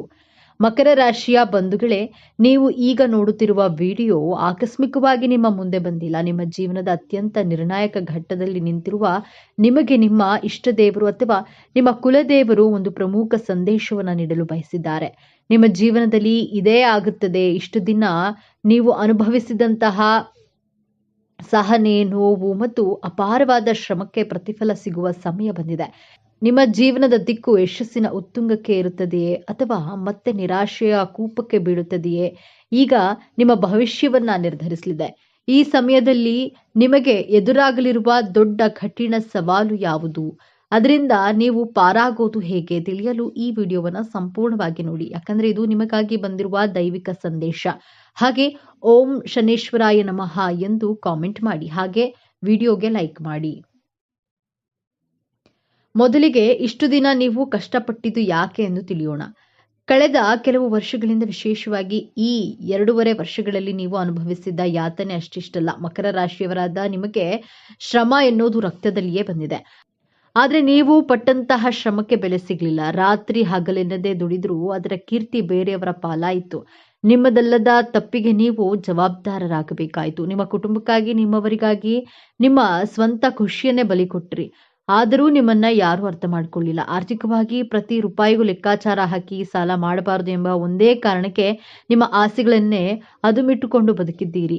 ನಿಮ್ಮ ತಾಳ್ಮೆಯನ್ನೇ ದೌರ್ಬಲ್ಯವೆಂದು ಭಾವಿಸಿ ಆಪ್ತರೇ ನಿಮಗೆ ಮೋಸ ಮಾಡಿದ್ರು. ಇದಕ್ಕೆಲ್ಲ ಕಾರಣವೇನು? ನಿಮ್ಮ ಪ್ರಯತ್ನದಲ್ಲಿ ದೋಷವಿರಲಿಲ್ಲ. ಆದ್ರೆ ನಿಮ್ಮ ರಾಷ್ಟ್ರಾಧಿಪತಿಯಾದ ಶನಿ ಮಹಾತ್ಮನು ನಿಮ್ಮನ್ನ ಪರೀಕ್ಷಿಸುತ್ತಿದ್ದನು. ಇದು ನಿಮ್ಮ ಕರ್ಮದ ಪರೀಕ್ಷೆಯಾಗಿತ್ತು. ನಿಮ್ಮ ತಾಳ್ಮೆಯ ಅಗ್ನಿ ಪರೀಕ್ಷೆಯಾಗಿತ್ತು. ದೇವರು ನಿಮ್ಮನ್ನ ಶುದ್ಧ ಬಂಗಾರವನ್ನಾಗಿ ಮಾಡಲು ಇಷ್ಟೆಲ್ಲ ಪರೀಕ್ಷೆಗಳನ್ನ ಕೊಟ್ಟನು. ಆದ್ರೆ ಆ ಕರಾಳ ಅಧ್ಯಾಯ ಈಗ ಮುಗಿಯುವ ಹಂತಕ್ಕೆ ಬಂದಿದೆ. ಹೌದು, ಈ ಸಮಯದಲ್ಲಿ ನಿಮ್ಮ ಜೀವನದ ಸುವರ್ಣ ಯುಗ ಎಂದು ಬರೆದುಕೊಳ್ಳಿ. ಗುರುಬಲದ ಸಂಪೂರ್ಣ ಕೃಪೆ ಮತ್ತು ನಿಮ್ಮದೇ ರಾಷ್ಟ್ರಾಧಿಪತಿಯಾದ ಶನಿ ಮಹಾತ್ಮನು ನಿಮ್ಮ ಶ್ರಮ ಮತ್ತು ಸಹನೆಗೆ ಈಗ ಪ್ರತಿಫಲವನ್ನ ನೀಡಲು ಸಿದ್ಧನಾಗಿದ್ದಾನೆ. ನಿಮ್ಮ ಜೀವನದ ಪ್ರತಿಯೊಂದು ಕ್ಷೇತ್ರವೂ ಹೇಗೆ ಅದ್ಭುತವಾಗಿ ಬದಲಾಗುತ್ತೆ ಎಂದು ಈಗ ಒಂದೊಂದಾಗಿ ನೋಡೋಣ. ಅದು ಅತ್ಯಂತ ಪ್ರಮುಖವಾದ ಬದಲಾವಣೆ. ಮಕರ ರಾಶಿಯವರಿಗೆ ತಮ್ಮ ವೃತ್ತಿಯ ಪ್ರಾಣ ಎಷ್ಟೋ ದಿನಗಳಿಂದ ಒಂದೇ ಜಾಗದಲ್ಲಿ ಎಷ್ಟೇ ದುಡಿದ್ರೂ ಗುರುತಿಸುವಿಕೆ ಸಿಗದೆ ನೊಂದಿದ್ರೆ, ಆದರೆ ಈ ಉತ್ತಮ ಸಮಯದಲ್ಲಿ ಗ್ರಹಗಳ ಸಂಚಾರವು ನಿಮ್ಮ ಕರ್ಮಸ್ಥಾನ ಮತ್ತು ಲಾಭಸ್ಥಾನವನ್ನು ಅತ್ಯಂತ ಬಲಪಡಿಸುತ್ತಿದೆ. ಯಾರು ನಿಮ್ಮನ್ನ ಕಡೆಗಣಿಸಿದ್ರೋ ಅವರೇ ನಿಮ್ಮ ಸಲಹೆ ಕೇಳಿ ಬರುವ ಸಮಯವಿದು. 5 ವರ್ಷಗಳಿಂದ ನಿರೀಕ್ಷಿಸುತ್ತಿದ್ದ ಆ ಅಧಿಕಾರ ಈಗ ನಿಮ್ಮ ಕೈ ಸೇರಲಿದೆ. ನಿಮ್ಮ ಮಾತಿಗೆ ಕಚೇರಿಯಲ್ಲಿ ಬೆಲೆ ಬರುತ್ತದೆ. ಇನ್ನು ವ್ಯಾಪಾರದಲ್ಲಿ ನಿಧಾನಗತಿಯಿಂದ ಸಾಕಾಗಿದೆ. ನಿಮಗೆ ಈಗ ಹೊಸ ಚೈತನ್ಯ ತರಲಿವೆ. ಸರ್ಕಾರಿ ಸಂಬಂಧಿತ ಕಾಂಟ್ರಾಕ್ಟ್ಗಳು ಅಥವಾ ಭೂಮಿಗೆ ಸಂಬಂಧಿಸಿದ ವ್ಯವಹಾರಗಳಲ್ಲಿ ದೊಡ್ಡ ಯಶಸ್ಸು ಸಿಗಲಿದೆ. ಉದ್ಯೋಗ ಬದಲಾವಣೆಗೆ ಇದು ಸುವರ್ಣ ಅವಕಾಶ. ನಿಮಗೆ ಬರುವ ಹೊಸ ಅವಕಾಶ ನಿಮ್ಮ ಸಂಬಳವನ್ನ ದ್ವಿಗುಣಗೊಳಿಸುವ ಶಕ್ತಿ ಹೊಂದಿದೆ. ಆರ್ಥಿಕವಾಗಿ ನೀವು ಸಾಲಮುಕ್ತರಾಗುವ ಸಮಯವಿದು. ಬರೋದಿಲ್ಲ ಎಂದುಕೊಂಡಿದ್ದ ಹಳೆಯ ಹಣ, ನಿಂತು ಹೋಗಿದ್ದ ಪೇಮೆಂಟ್ ಎಲ್ಲವೂ ನಿಮ್ಮ ಕೈ ಸೇರಲಿದೆ. ಮುಖ್ಯವಾಗಿ ಈ ಸಮಯದಲ್ಲಿ ನೀವು ಸ್ಥಿರ ಆಸ್ತಿ ಅಂದ್ರೆ ಸ್ವಂತ ಮನೆ, ಜಾಗ ಅಥವಾ ಭೂಮಿಯನ್ನ ಖರೀದಿಸುವ ಯೋಗ ಬಲವಾಗಿ ಕಂಡುಬಂದಿದೆ. ಲಕ್ಷ್ಮೀ ದೇವಿಯು ನಿಮ್ಮ ಮನೆಯಲ್ಲಿ ಸ್ಥಿರವಾಗಿ ನೆಲೆಸ್ತಾಳೆ. ನಿಮ್ಮ ಬೆನ್ನ ಹಿಂದೆ ಮಾತನಾಡುವವರು ನಿಮ್ಮ ಏಳಿಗೆಯನ್ನ ಸಹಿಸದ ಗುಪ್ತ ಶತ್ರುಗಳಿಂದ ನೀವು ಬಹಳ ನೊಂದಿದ್ದೀರಿ. ಆದ್ರೆ ನಿಮ್ಮ ರಾಶಿಯಾಧಿಪತಿ ಶನಿಯೇ ನ್ಯಾಯಾಧೀಶ. ಈ ಸಮಯದಲ್ಲಿ ಆ ಶತ್ರುಗಳ ನಿಜ ಬಣ್ಣ ಎಲ್ಲರ ಮುಂದೆ ಬಯಲಾಗುತ್ತೆ. ದೈವಿಕ ನ್ಯಾಯ ನಿಮ್ಮ ಪರವಾಗಿ ನಿಲ್ಲಲಿದೆ. ಇನ್ನು ಆಸ್ತಿ ವಿವಾದ, ಸುಳ್ಳು ಕೇಸುಗಳು ಅಥವಾ ಯಾವುದೇ ಕೋರ್ಟ್ ಕಚೇರಿ ವಿಚಾರಗಳಲ್ಲಿ ಸಿಲುಕಿ ವರ್ಷಗಳಿಂದ ಕಷ್ಟಪಟ್ಟಿದ್ದು ಸಾಕು. ಈಗ ನಿಮಗೆ ವಿಜಯ ನಿಶ್ಚಿತ. ನಿಮ್ಮ ಮೇಲಿದ್ದ ಅಪವಾದಗಳು ಸುಳ್ಳು ಎಂದು ಸಾಬೀತಾಗುತ್ತದೆ. ನಿಮ್ಮ ಗೌರವ, ನಿಮ್ಮ ಆಸ್ತಿ ನಿಮಗೆ ಮರಳಿ ಸಿಗಲಿದೆ. ನೀವು ಕೆಲಸದ ಒತ್ತಡದಲ್ಲಿ ಕುಟುಂಬವನ್ನ ನಿರ್ಲಕ್ಷಿಸುತ್ತಿದ್ದೀರಿ ಎಂಬ ಆರೋಪ ನಿಮ್ಮ ಮೇಲಿತ್ತು. ನಿಮ್ಮ ಸಂಗಾತಿಯೊಂದಿಗೆ ಸಣ್ಣ ಸಣ್ಣ ವಿಷಯಕ್ಕೂ ಮನಸ್ತಾಪ ಉಂಟಾಗ್ತಿತ್ತು. ಆದರೆ ಈಗ ಈ ಶುಭ ಸಮಯದಲ್ಲಿ ನಿಮ್ಮ ನಡುವಿನ ಎಲ್ಲಾ ತಪ್ಪು ತಿಳುವಳಿಕೆಗಳು ದೂರವಾಗಿ ಅನ್ಯೂನ್ಯತೆ ಹೆಚ್ಚಾಗುತ್ತೆ. ನಿಮ್ಮ ತ್ಯಾಗವನ್ನ ನಿಮ್ಮ ಕುಟುಂಬಸ್ಥರು ಅರ್ಥ ಮಾಡ್ಕೊಳ್ತಾರೆ. ಇನ್ನು ಮದುವೆಯಾಗದ ಮಕರ ರಾಶಿಯ ಯುವಕ ಯುವತಿಯರಿಗೆ ನೀವು ಬಯಸಿದಂತೆ ಒಂದು ಗಂಭೀರ ಮತ್ತು ಸ್ಥಿರವಾದ ಸಂಬಂಧ ಕೂಡಿ ಬರಲಿದೆ. ನಿಮ್ಮ ಮದುವೆ ನಿಶ್ಚಯವಾಗುವ ಎಲ್ಲಾ ಸಂಭವವಿದೆ. ಹಾಗೆಯೇ ಸಂತಾನ ಭಾಗ್ಯಕ್ಕಾಗಿ ಕಾಯುತ್ತಿದ್ದ ದಂಪತಿಗಳಿಗೆ ನಿಮ್ಮ ಮನೆತನದ ಕುಲದೀಪ ಆಗಮನದ ಶುಭ ಸುದ್ದಿ ನಿಮ್ಮ ಕಿವಿಗೆ ಬೀಳಲಿದೆ. ನಿಮ್ಮ ವಂಶ ಬೆಳಗಲಿದೆ. ನಿಮ್ಮ ಮಕ್ಕಳ ಭವಿಷ್ಯದ ಬಗ್ಗೆ, ಅವರ ಓದಿನ ಬಗ್ಗೆ ನಿಮಗೆ ದೊಡ್ಡ ಚಿಂತೆಯಾಗಿದ್ದು, ಆದರೆ ಇದೀಗ ನಿಮ್ಮ ಮಕ್ಕಳಲ್ಲಿ ಅದ್ಭುತವಾದ ಜವಾಬ್ದಾರಿಯುತ ಬದಲಾವಣೆಗಳನ್ನ ಕಾಣ್ತೀರಿ. ಅವರೇ ಆಸಕ್ತಿಯಿಂದ ಓದಲು ಪ್ರಾರಂಭಿಸ್ತಾರೆ. ಉನ್ನತ ಶಿಕ್ಷಣಕ್ಕಾಗಿ ಅವರು ಬಯಸಿದ ಜಾಗ, ಸೀಟು ಸಿಗಲಿದೆ. ನಿಮ್ಮ ಆರೋಗ್ಯದಲ್ಲಿ ದೀರ್ಘಕಾಲದಿಂದ ಕಾಡ್ತಾ ಇದ್ದ ಸಮಸ್ಯೆಯೊಂದು ಪರಿಹಾರವಾಗಿ ಮನಸ್ಸಿಗೆ ನೆಮ್ಮದಿ ಸಿಗಲಿದೆ. ಇಷ್ಟೆಲ್ಲ ಅದ್ಭುತ ಯಶಸ್ಸು, ಹಣ, ಗೌರವ, ಸಂಬಂಧಗಳು ಎಲ್ಲವೂ ನಿಮ್ಮದಾಗಲಿದೆ. ಆದ್ರೆ ನಿಮ್ಮ ಮುಂದೆ ಒಂದು ಅತ್ಯಂತ ಕಷ್ಟಕರವಾದ ಸವಾಲು ಕೂಡ ಎದುರಾಗುತ್ತೆ. ಈ ಸವಾಲನ್ನ ನೀವು ಗೆಲ್ಲಲೇಬೇಕು. ಆ ಸವಾಲು ಹೊರಗಿನಿಂದ ಬರೋದಿಲ್ಲ, ಅದು ನಿಮ್ಮ ಒಳಗಿನಿಂದಲೇ ಬರುತ್ತದೆ. ಆ ಸವಾಲೇ ನಿಮ್ಮ ನಿರಾಶವಾದ ಮತ್ತು ಮೊಂಡುತನ. ಹೌದು ಮಕರ ರಾಶಿಯವರೇ, ನಿಮ್ಮ ರಾಶಿಯಾಧಿಪತಿ ಶನಿ ನಿಮಗೆ ಅಪಾರವಾದ ಸಹನೆ ಕೊಟ್ಟಿದ್ದಾನೆ, ಆದರೆ ಜೊತೆಗೆ ನಿರಾಶವಾದವನ್ನ ಕೊಟ್ಟಿದ್ದಾನೆ. ಅನಿರೀಕ್ಷಿತ ಯಶಸ್ಸು, ಹಣ, ಅಧಿಕಾರ ನಿಮ್ಮ ಕೈಗೆ ಬಂದಾಗ್ಲೂ ನಿಮ್ಮ ಮನಸ್ಸು ಇದೆಲ್ಲ ನಿಜವೇ, ಎಷ್ಟು ದಿನ ಇರುತ್ತದೆಯೋ, ಖಂಡಿತ ಇದರ ಹಿಂದೆ ಕೆಟ್ಟದ್ದೇನೋ ನಡೆಯುತ್ತದೆ ಎಂಬ ಅನುಮಾನ ಬರುತ್ತೆ. ಈ ಅನುಮಾನವೇ ನಿಮ್ಮ ದೊಡ್ಡ ಶತ್ರು. ಈ ಸಮಯದಲ್ಲಿ ನಿಮ್ಮ ಮೊಂಡುತನ ಹೆಚ್ಚಾಗಬಹುದು. ನಾನು ಹಿಡಿದಿದ್ದೇ ದಾರಿ, ನನ್ನ ನಿರ್ಧಾರವೇ ಸರಿ ಎಂದು ಭಾವಿಸಿ ನಿಮ್ಮ ಆಪ್ತರ, ನಿಮ್ಮ ಜೀವನ ಸಂಗಾತಿಯ ಮಾತುಗಳನ್ನ ನೀವು ಕಡೆಗಣಿಸಬಹುದು. ನಿಮ್ಮ ಯಶಸ್ಸನ್ನ ಸಂಭ್ರಮಿಸೋದನ್ನ ಬಿಟ್ಟು ಒಂಟಿಯಾಗಿ ಕೂರಬಹುದು. ಈ ಒಂದು ದೊಡ್ಡ ತಪ್ಪಿನಿಂದ ನಿಮ್ಮ ಕೈಗೆ ಬಂದ ಭಾಗ್ಯವನ್ನ ನೀವೇ ಅನುಭವಿಸದಂತೆ ಆಗಬಹುದು. ನಿಮ್ಮ ಆಪ್ತರು ನಿಮ್ಮಿಂದ ದೂರವಾಗಬಹುದು. ಯಶಸ್ಸನ್ನ ಪಡೆಯೋದು ಎಷ್ಟು ಮುಖ್ಯವೋ ಅದನ್ನ ಸಂಭ್ರಮಿಸೋದು ಮತ್ತು ಹಂಚಿಕೊಳ್ಳೋದು ಅದಕ್ಕಿಂತಲೂ ಮುಖ್ಯ. ಹಾಗಾದ್ರೆ ಈ ದೊಡ್ಡ ಸಮಸ್ಯೆಯಿಂದ ಪಾರಾಗುವುದು ಹೇಗೆ? ಈ ಯಶಸ್ಸನ್ನ ಶಾಶ್ವತವಾಗಿ ಉಳಿಸ್ಕೊಳ್ಳುವುದು ಹೇಗೆ? ಪರಿಹಾರ ತುಂಬಾ ಸರಳವಾಗಿದೆ, ಆದ್ರೆ ಇದನ್ನ ನೀವು ಅತ್ಯಂತ ಶ್ರದ್ಧೆಯಿಂದ ಪಾಲಿಸಬೇಕು. ನಿಮ್ಮ ರಾಶಿಯಾಧಿಪತಿ ಶನಿ ಮಹಾತ್ಮನು ಸೇವೆಯಿಂದ ಮಾತ್ರ ಸಂತುಷ್ಟನಾಗ್ತಾನೆ. ಪ್ರತಿ ಶನಿವಾರ ನಿಮ್ಮ ಕೈಯಲ್ಲಾದಷ್ಟು ಬಡವರಿಗೆ, ವೃದ್ಧರಿಗೆ ಅಥವಾ ದೈಹಿಕವಾಗಿ ಅಶಕ್ತರಿಗೆ ಅನ್ನದಾನ ಅಥವಾ ವಸ್ತ್ರದಾನವನ್ನ ಮಾಡಿ. ಇದು ನಿಮ್ಮ ಕರ್ಮವನ್ನ ಶುದ್ಧವಾಗಿಸುತ್ತದೆ. ನಿಮ್ಮ ನಿರಾಶವಾದವನ್ನ ಹೋಗಲಾಡಿಸಲು ಪ್ರತಿ ಶನಿವಾರ ಹತ್ತಿರದ ಆಂಜನೇಯ ದೇವಸ್ಥಾನಕ್ಕೆ ಅಥವಾ ವೆಂಕಟೇಶ್ವರ ಸ್ವಾಮಿ ದೇವಸ್ಥಾನಕ್ಕೆ ಭೇಟಿ ನೀಡಿ. ಶನಿದೇವನಿಗೆ ಎಳ್ಳೆಣ್ಣೆ ದೀಪ ಹಚ್ಚಿ. ಇದು ನಿಮ್ಮ ಮನಸ್ಸಿನ ಅನುಮಾನಗಳನ್ನ ದೂರ ಮಾಡಿ ಸ್ಥಿರತೆಯನ್ನ ನೀಡುತ್ತದೆ. ನಿಮಗೆ ಸಣ್ಣ ಯಶಸ್ಸು ಸಿಕ್ಕಾಗಲೂ ತಕ್ಷಣ ನಿಮ್ಮ ಇಷ್ಟ ದೇವರನ್ನ ಅಥವಾ ಕುಲದೇವರನ್ನ ಮನಸ್ಸಿನಲ್ಲಿ ಸ್ಮರಿಸಿ. ಇದೆಲ್ಲ ನಿನ್ನ ಕೃಪೆ ಎಂದು ಕೃತಜ್ಞತೆಯನ್ನ ಸಲ್ಲಿಸಿ. ನಿಮ್ಮ ಸಂತೋಷವನ್ನ ಕನಿಷ್ಠ ಒಬ್ಬ ಜೊತೆಗಾರರಾದ್ರೂ ಹಂಚಿಕೊಳ್ಳಿ. ಈ ಒಂದು ಅಭ್ಯಾಸ ನಿಮ್ಮ ನಿರಾಶವಾದವನ್ನ ಒಡೆದು ನಿಮ್ಮ ಭಾಗ್ಯವನ್ನ ನಿಮ್ಮ ಬಳಿಯೇ ಉಳಿಸುತ್ತದೆ. ಮಕರ ರಾಶಿಯವರೇ, ನಿಮ್ಮ ಜೀವನವನ್ನ ಸಂಪೂರ್ಣವಾಗಿ ಬದಲಾಯಿಸುವ ಶಕ್ತಿ ಈಗ ನಿಮ್ಮ ಸಹನೆಯ ಪರೀಕ್ಷೆ ಮುಗಿದಿದೆ. ಈಗ ವಿಜಯೋತ್ಸವದ ಆರಂಭವಾಗಲಿದೆ. ನೀವು ಅನುಭವಿಸಿದ ಪ್ರತಿಯೊಂದು ನೋವಿಗೂ ಈಗ ಪ್ರತಿಫಲ ಸಿಗಲಿದೆ. ನಿಮ್ಮ ಶ್ರಮದ ಕಣ್ಣೀರು ಈಗ ಆನಂದ ಭಾಷ್ಪವಾಗಿ ಬದಲಾಗುವ ಸಮಯ. ನೆನಪಿಡಿ, ಈ ವಿಡಿಯೋ ನಿಮಗೆ ತಲುಪಿದ್ದು ಆಕಸ್ಮಿಕವಲ್ಲ. ಇದು ನಿಮ್ಮ ಇಷ್ಟದೇವರು ನಿಮಗೆ ನೀಡುತ್ತಿರುವ ಸ್ಪಷ್ಟ ಸಂದೇಶ. ಈ ಅದ್ಭುತ ಸಮಯವನ್ನ ಸದುಪಯೋಗಪಡಿಸಿಕೊಳ್ಳಿ. ನಿಮ್ಮ ಜೀವನದ ಹೊಸ ಅಧ್ಯಾಯ ತಯಾರಿಗೆ ನಿಮ್ಮ ನಂಬಿಕೆಯ ಸಂಕೇತವಾಗಿ ನಿಮ್ಮ ಜೀವನ ಬದಲಾಗಬೇಕು ಎನ್ನುವ ಸಂಕಲ್ಪದೊಂದಿಗೆ ತಪ್ಪದೆ ನಿಮ್ಮ ಕುಲದೇವರ ಅಥವಾ ನಿಮ್ಮ ಇಷ್ಟದೇವರ ಹೆಸರನ್ನ ಕಾಮೆಂಟ್ ಮಾಡಿ ಅಥವಾ ಜೈ ಶನಿದೇವ ಎಂದು ಬರೆಯಿರಿ. ಆ ಭಗವಂತನು ನಿಮ್ಮನ್ನ ಸದಾ ಕಾಪಾಡಲಿ. ಸರ್ವೇ ಜನೋ ಸುಖಿನೋ ಭವತು. ಇದೇ ತರಹದ ಜ್ಯೋತಿಷ್ಯಕ್ಕೆ ಸಂಬಂಧಪಟ್ಟಂತಹ ವಿಡಿಯೋ ನೋಡಲು ನಮ್ಮ ಚಾನೆಲ್ಗೆ ಸಬ್ಸ್ಕ್ರೈಬ್ ಆಗಿ, ವಿಡಿಯೋನ ಲೈಕ್ ಮಾಡಿ, ಶೇರ್ ಮಾಡಿ. ದ್ವಾದಶ ರಾಶಿಗಳಲ್ಲಿ ಒಂದಾಗಿರುವಂತಹ ಮಕರ ರಾಶಿಯಡಿಯಲ್ಲಿ ಜನಿಸಿರುವಂತಹ ಜನರು ನಂಬಿಕೆಗೆ ಅರ್ಹರು. ಅವರನ್ನ ನಂಬಿ ಯಾವುದೇ ಕೆಲಸಕ್ಕೆ ಕೈ ಹಾಕಬಹುದು. ಇವರು ತಮ್ಮ ಜೀವನದಲ್ಲಿ ತಮ್ಮ ಆಸೆ ಆಕಾಂಕ್ಷೆಗಳನ್ನ ಪ್ರಯೋಗಾತ್ಮಕವಾಗಿ ಪೂರೈಸಿಕೊಳ್ಳುವಂತಹ ಇಚ್ಛೆಯನ್ನ ಉಳ್ಳವರಾಗಿರ್ತಾರೆ. ಒಂದು ರಾಶಿಯಿಂದ ಇನ್ನೊಂದು ರಾಶಿಗೆ ಜನರ ವ್ಯಕ್ತಿತ್ವ ಸಾಕಷ್ಟು ಬದಲಾವಣೆಯನ್ನ ಕಾಣುತ್ತೆ. ಅದೇ ರೀತಿಯಾಗಿ ಮಕರ ರಾಶಿಯವರು ತಮ್ಮ ಜವಾಬ್ದಾರಿಗಳು ಏನಿರುತ್ತವೆ ಅನ್ನೋದನ್ನ ಅರ್ಥ ಮಾಡಿಕೊಂಡಿರ್ತಾರೆ ಹಾಗೂ ಅದರ ರೀತಿಯಲ್ಲೇ ಪ್ರಾಕ್ಟಿಕಲ್ ಆಗಿ ತಮ್ಮ ಆಕಾಂಕ್ಷೆಗಳನ್ನ ಪೂರೈಸಿಕೊಳ್ಳುವಂತಹ ಪ್ರಯತ್ನವನ್ನ ಮಾಡ್ತಾರೆ. ದೀರ್ಘಕಾಲಿಕ ಯಶಸ್ಸಿಗಾಗಿ ಬೇಕಾಗಿರುವಂತಹ ಪ್ರತಿಯೊಂದು ಪರಿಶ್ರಮವನ್ನ ಕೂಡ ನೀವು ಮಕರ ರಾಶಿಯವರ ಕೆಲಸದಲ್ಲಿ ನೋಡಬಹುದಾಗಿದೆ. ಯಶಸ್ಸು ಅನ್ನೋದು ರಾತ್ರಿ ಬೆಳಗಾಗೋದ್ರ ಒಳಗಡೆ ಸಿಗುವಂಥದ್ದಲ್ಲ. ಅದಕ್ಕಾಗಿ ನಿಜವಾಗಿಯೂ ಕಷ್ಟಪಡಬೇಕು. ಅದನ್ನ ಮಕರ ರಾಶಿಯವರು ಹೇಳ್ತಾರೆ. ಮಕರ ರಾಶಿಯ ಜನ್ಮ ರಹಸ್ಯ ಬಗ್ಗೆ ಸಂಪೂರ್ಣ ಮಾಹಿತಿಯನ್ನು ನೋಡೋಣ ಬನ್ನಿ. ಅದಕ್ಕೂ ಮುಂಚೆ ನೀವಿನ್ನು ನಮ್ಮ ಚಾನೆಲ್ಗೆ ಸಬ್ಸ್ಕ್ರೈಬ್ ಆಗಿಲ್ಲ ಅಂದ್ರೆ ಈಗಲೇ ಸಬ್ಸ್ಕ್ರೈಬ್ ಆಗಿ, ಹಾಗೆ ವಿಡಿಯೋಗೆ ಲೈಕ್ ಮಾಡಿ, ವಿಡಿಯೋವನ್ನ ಸ್ಕಿಪ್ ಮಾಡದೆ ಕೊನೆ ತನಕ ನೋಡಿ. ಒಬ್ಬ ವ್ಯಕ್ತಿಯ ಚರ್ಮದಲ್ಲಿ ಯಾವ ಸೌಂದರ್ಯವೂ ಶಾಶ್ವತವಾಗಿ ಇರುವುದಿಲ್ಲ. ಆ ಸೌಂದರ್ಯ ಇರುವುದು ವ್ಯಕ್ತಿಯು ಮಾಡುವಂತಹ ಕರ್ಮದಲ್ಲಿ ಅಡಗಿರುತ್ತದೆ. ಅಂದ್ರೆ ವ್ಯಕ್ತಿಯ ಆಚಾರ ವಿಚಾರದಲ್ಲಿ, ಅವನ ನಡತೆಯಲ್ಲಿ, ಅವನು ಆಡುವ ಮಾತಿನಲ್ಲಿ, ಅವನ ವ್ಯವಹಾರದಲ್ಲಿ, ಅವನ ಚಾರಿತ್ರ್ಯದಲ್ಲಿ ಹಾಗೂ ಅವನ ಸಂಸ್ಕಾರದಲ್ಲಿ ಅವನ ಸೌಂದರ್ಯ ಹಾಗೂ ವ್ಯಕ್ತಿತ್ವ ಕಂಡು ಬರುತ್ತೆ. ಯಾರ ಜೀವನದಲ್ಲಿ ಇವೆಲ್ಲವೂ ಒಳ್ಳೆಯ ರೀತಿಯಾಗಿರುತ್ತದೆಯೋ ಅಂತಹ ವ್ಯಕ್ತಿಯು ಇಡೀ ಪ್ರಪಂಚದಲ್ಲಿ ಎಲ್ಲರಿಗಿಂತೂ ಅತ್ಯಂತ ಸುಂದರವಾದ ವ್ಯಕ್ತಿ ಎಂದೇ ಹೇಳಬಹುದು. ಕರ್ಮ ಪ್ರಧಾನ ರಾಶಿಯಾದಂತಹ ಮಕರ ರಾಶಿಯವರ ನಕ್ಷತ್ರ ಆಧಾರಿತಾದ ಜನ್ಮ ರಹಸ್ಯವನ್ನ ನೋಡೋದಾದ್ರೆ, ನೀವು ಮಕರ ರಾಶಿಯ ಈ 3 ನಕ್ಷತ್ರದಲ್ಲಿ ಜನಿಸಲು ಕಾರಣ ಹಾಗೂ ಉದ್ದೇಶಗಳನ್ನ ತಿಳಿದುಕೊಳ್ಳೋಣ. ಕಾಲಪುರುಷನ ಪ್ರಕಾರ ಕುಂಡಲಿಯಲ್ಲಿ ಮಕರ ರಾಶಿಯು 10ನೇ ರಾಶಿಯಾಗಿದೆ. ಮಕರ ರಾಶಿಯಲ್ಲಿ ಉತ್ತರಾಷಾಢ ನಕ್ಷತ್ರದ 2, 3 ಹಾಗೂ 4ನೇ ಪಾದಗಳು, ಶ್ರವಣ ನಕ್ಷತ್ರದ 4 ಪಾದಗಳು, ಧನಿಷ್ಠ ನಕ್ಷತ್ರದ 1 ಹಾಗೂ 2ನೇ ಪಾದಗಳು ಕಂಡುಬರುತ್ತದೆ. ಮಕರ ರಾಶಿಯವರು ತನ್ನ ವ್ಯವಹಾರ ಬುದ್ಧಿಯಿಂದ ತನ್ನ ಶತ್ರುಗಳನ್ನ ಪ್ರಭಾವಿತರನ್ನಾಗಿ ಮಾಡುವಂತಹ ಶಕ್ತಿ ಉಳ್ಳವರಾಗಿರ್ತಾರೆ. ಮಕರ ರಾಶಿಯವರು ಯಾವಾಗಲೂ ಶ್ರಮಜೀವಿಗಳು ಮತ್ತು ನಿಮ್ಮ ಎನರ್ಜಿಯೇ ನಿಮಗೆ ಶ್ರೀರಕ್ಷೆ. ಸದಾ ಕೆಲಸ ಮಾಡುವಂತಹ ಗುಣವನ್ನ ನೀವು ಹೊಂದಿರೋದ್ರಿಂದ ನಿಮ್ಮ ಶತ್ರುಗಳೇ ನಿಮ್ಮ ಕಡೆ ಆಕರ್ಷಿತರಾಗಿರ್ತಾರೆ. ಮಕರ ರಾಶಿಯವರು ನಿಮ್ಮ ಸ್ವಭಾವಕ್ಕೆ ತಕ್ಕಂತೆ ಹಾಗೂ ಸಮಯಕ್ಕೆ ತಕ್ಕಂತೆ ಹೋರಾಟ ಮಾಡುವಂತಹ ಗುಣದವರಾಗಿರ್ತೀರಿ. ಮಕರ ರಾಶಿಯವರು ನಿಮ್ಮ ರಾಶಿಯಲ್ಲಿ ಕುಜಗ್ರಹ ಉಚ್ಚ ಸ್ಥಾನದಲ್ಲಿರುವ ಕಾರಣದಿಂದ ನೀವು ಯಾವುದೇ ಒಂದು ಹೋರಾಟ ಗುಣ, ಸಾಹಸ ಹಾಗೂ ಪ್ರವೃತ್ತಿಯಲ್ಲಿ ಸದಾ ಶಕ್ತಿವಂತರಾಗಿರ್ತೀರ. ನಿಮಗೆ ಸಡನ್ ಆಗಿ ಕೋಪ ಬರೋದಿಲ್ಲ. ಕ್ರಮೇಣವಾಗಿ ಕೋಪಿಸಿಕೊಂಡು ನಿಧಾನವಾಗಿ ಶಾಂತವಾಗ್ತೀರಾ. ಮಕರ ರಾಶಿಯವರು ಸತತ ಪರಿಶ್ರಮ ಹಾಗೂ ಕೆಲಸ ಮಾಡುವಂತಹ ಆಶಾವಾದಿಗಳಾಗಿರ್ತಾರೆ. ಬೇರೆಯವರಿಗೆ ಸಹಾನುಭೂತಿಯಿಂದ ಪ್ರೀತಿ ತೋರಿಸ್ತಿರ್ತಾರೆ. ಮಕರ ರಾಶಿಯವರು ನೀವು ಬಾಲ್ಯದಲ್ಲಿ ಬಹಳ ತುಂಬಾ ಕಷ್ಟಪಟ್ಟಿರ್ತೀರಾ. ನಿಮಗೆ 30 ವರ್ಷಗಳು ತುಂಬಿದ ನಂತರ ನಿಧಾನವಾಗಿ ಯಶಸ್ಸು ಕಾಣುತ್ತಾ ಹೋಗುತ್ತೀರಾ. ಮುಂದೊಂದು ದಿನ ನೀವು ಅಂದುಕೊಂಡಂತಹ ಗುರಿಯನ್ನ ತಲುಪುತ್ತೀರಾ. ನಿಮ್ಮ ವಿವಾಹ ಜೀವನ ಬಹಳ ಸಂಘರ್ಷದಿಂದ ಕೂಡಿರುತ್ತೆ. ಮಕರ ರಾಶಿಯವರು ನಿಮಗೆ 30 ವರ್ಷಗಳು ತುಂಬಿದ ನಂತರ ನಿಮ್ಮ ವಯಸ್ಸು ಏರಿಕೆ ಆದಂತೆಲ್ಲ ಸಮಾಜದಲ್ಲಿ ನಿಮಗೆ ಗೌರವ, ಸನ್ಮಾನ, ಯಶಸ್ಸು, ಕೀರ್ತಿ, ಸುಖ, ಸಂತೋಷ, ಒಳ್ಳೆಯ ಸಂತೃಷ್ಟ ಜೀವನವನ್ನ ನಿಮಗೆ ಪ್ರಾಪ್ತಿಯಾಗುತ್ತದೆ.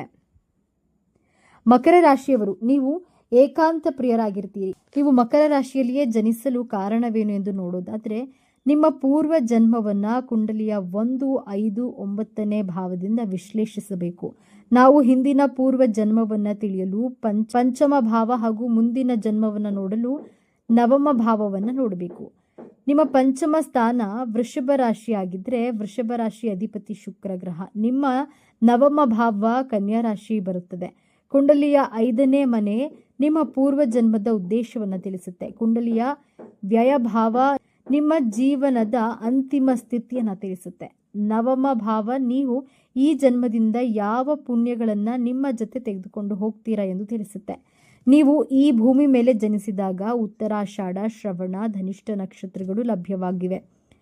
ನೀವು ಹಿಂದಿನ ಜನ್ಮದಲ್ಲಿ ಸತತವಾಗಿ ಕೆಲಸ ಕಾರ್ಯಗಳನ್ನ ಮಾಡುವುದರ ಜೊತೆಗೆ ನಿಮ್ಮ ಕುಟುಂಬ ಹಾಗೂ ಸ್ನೇಹಿತರ ಜೊತೆ ಪ್ರೀತಿ ವಿಶ್ವಾಸದಿಂದ ಇರದೆ ಭೋಗಗಳನ್ನ ಅನುಭವಿಸಲು ಮರೆತಿರ್ತೀರ. ಕೇವಲ ಕರ್ಮಕ್ಕೆ ಗಮನ ಕೊಟ್ಟು ಜೀವನದ ಆನಂದವನ್ನು ಅನುಭವಿಸದ ಕಾರಣ ಈ ಜನ್ಮದಲ್ಲಿ ವಿಭಿನ್ನವಾದಂತಹ ತತ್ವದೊಂದಿಗೆ ಮಕರ ರಾಶಿಯಲ್ಲಿ ಜನಿಸಿರ್ತೀರಾ.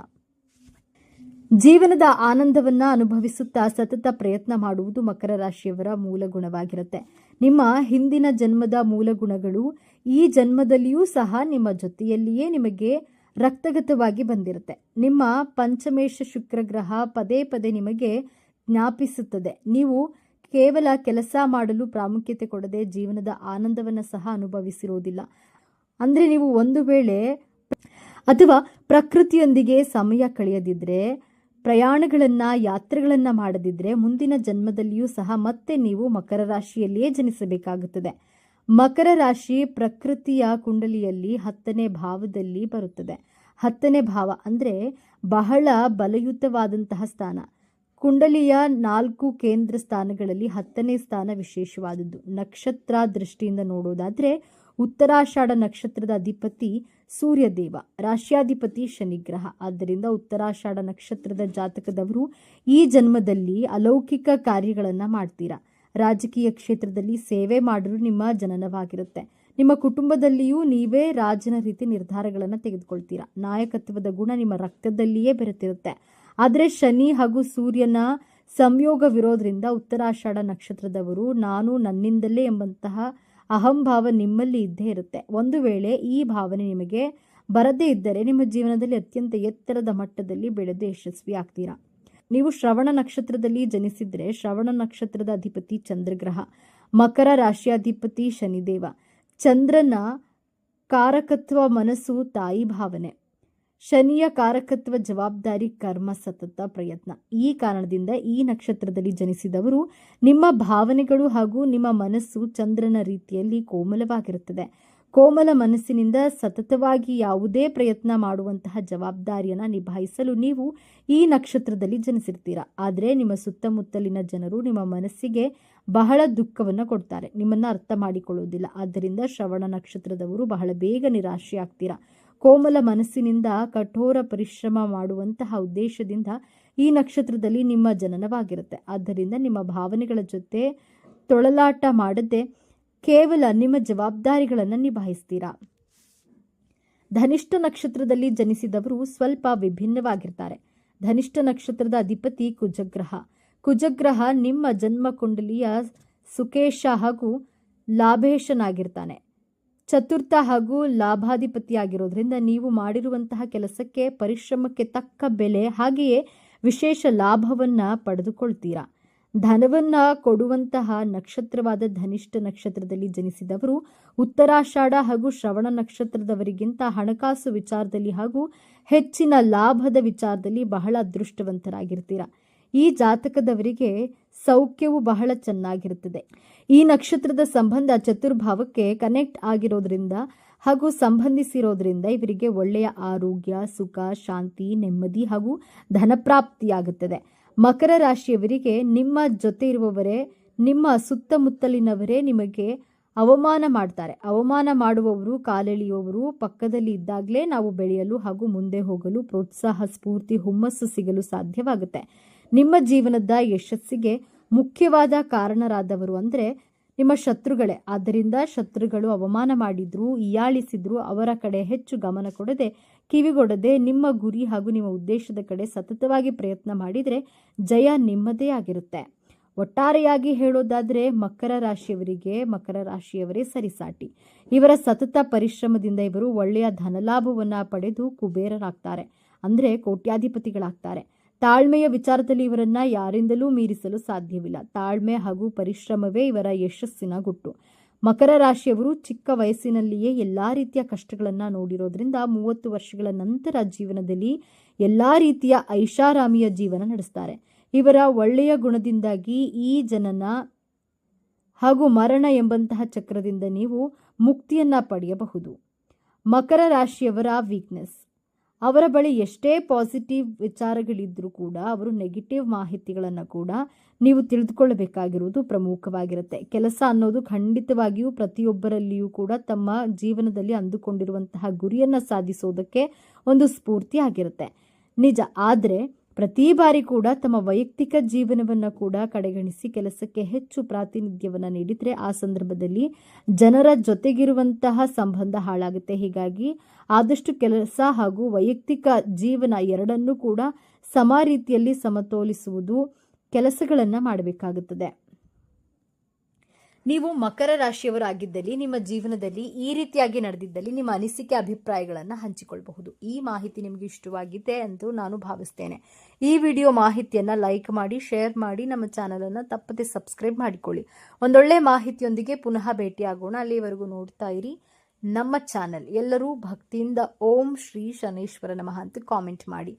ಎಲ್ಲರಿಗೂ ಒಳ್ಳೆಯದಾಗಲಿ. ಧನ್ಯವಾದಗಳು.